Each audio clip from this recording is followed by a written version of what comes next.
Hello, and welcome back to Rag-venturediaries, the home of outdoor challenge and adventure. My name's John, and welcome back to the Coast and Coffee series, episode 2. Today, we're on the Pembrokeshire Coast Path again, and we'll be hiking from Great Castle Head towards the Dale Peninsula. We have an added challenge today, and that we'll be hiking through a yellow weather warning with wind gusts up to 60 miles per hour, which will add a bit of spice to things. So, why not come and join me?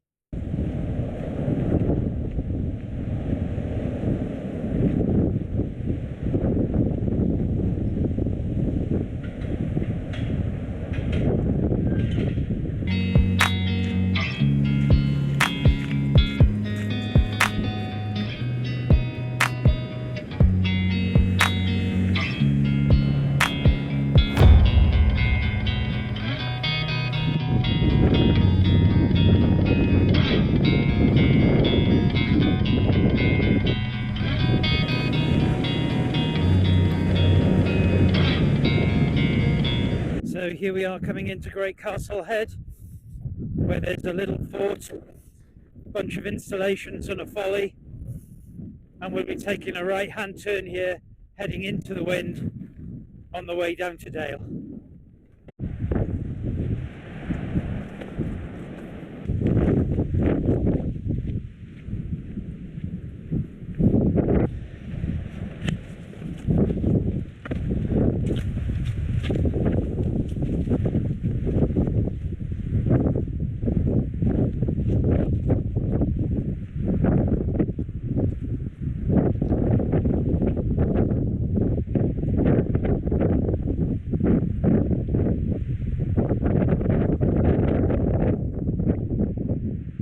Here we are at Linsway Bay, just southeast of the small village of St Ishmael's.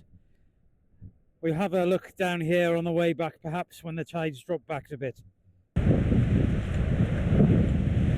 here we can see we're coming up on some old Second World War gun emplacements that we used to look out over the harbour and interlock with the islands in the estuary.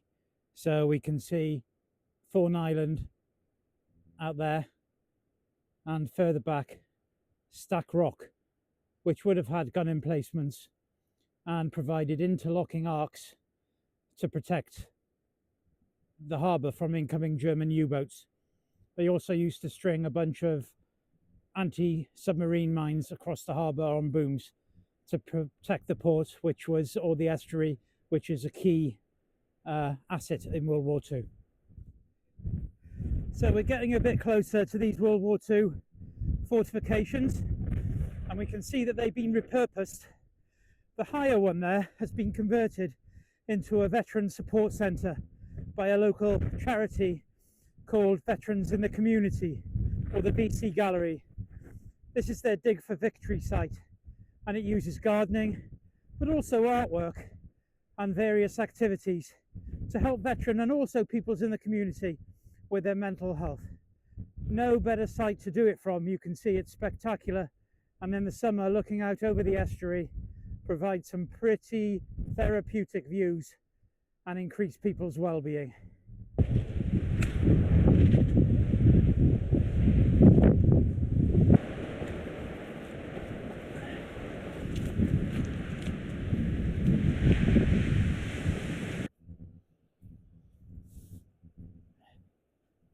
And look at the views this would have had out over to the haven. So this is Monkhaven Folly. So let's go and take a look inside.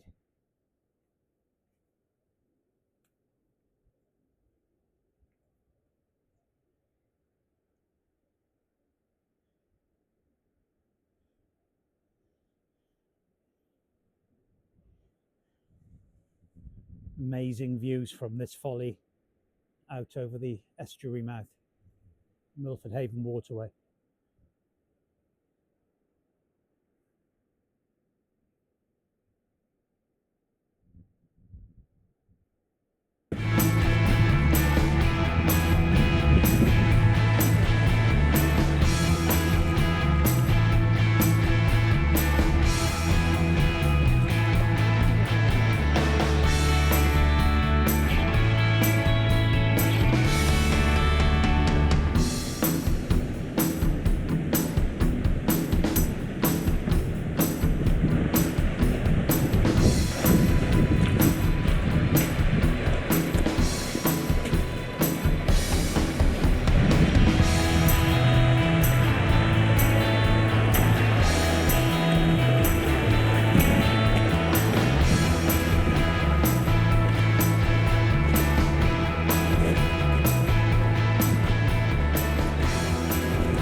Well, there you go. That was Monkhaven.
Hedgerows taking a battering here from the wind.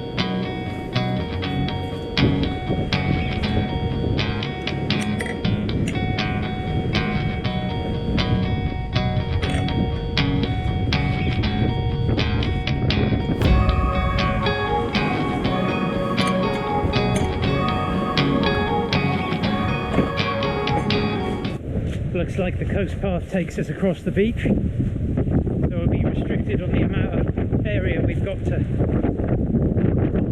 walk.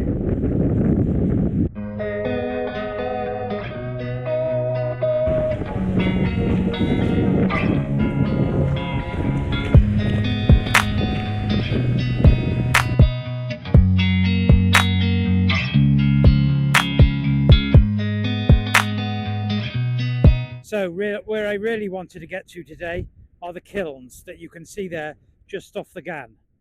However, when we pan around here, we can see it's not looking too good for me to get across this little creek. The tide's going to take a while to go out. We just haven't got time to wait for that.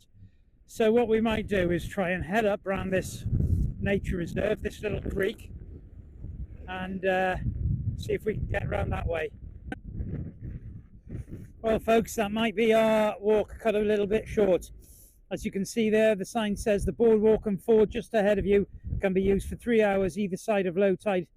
At other times, go back to the gate and follow the bridleway leading inland for about 1.3 miles and get onto the road for 1.6 miles towards Dale. Not quite sure we're going to do that with the wind picking up as it is. I think I'll walk up the path up there just to see some sights and sounds, but we may be cutting the walk short and heading back to Monkhaven for a coffee.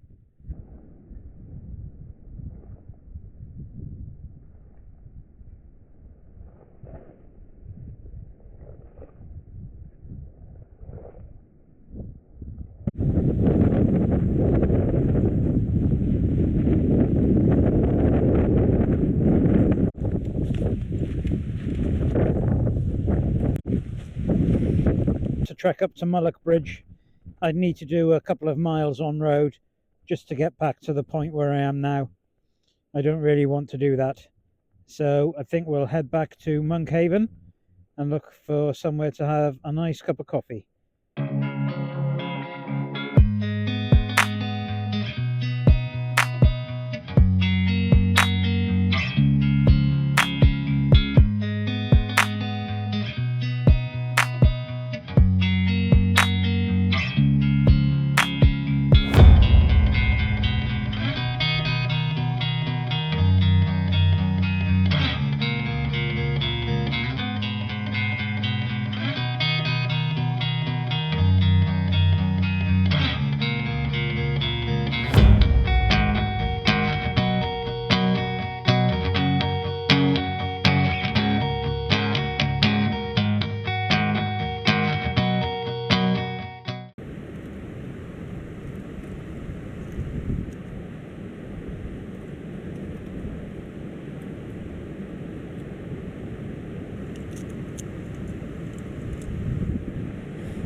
So here we are back at Monkhaven Folly, and that brings Coast and Coffee episode 2 to an end.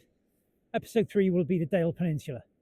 Comment down below, what's your favourite section of the Pembrokeshire Coast Path? And also, like and subscribe. Be sure not to miss future episodes.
Gusty one, but we'll get in at about 9.5 miles done. I hope you've enjoyed that. Don't forget to subscribe for more.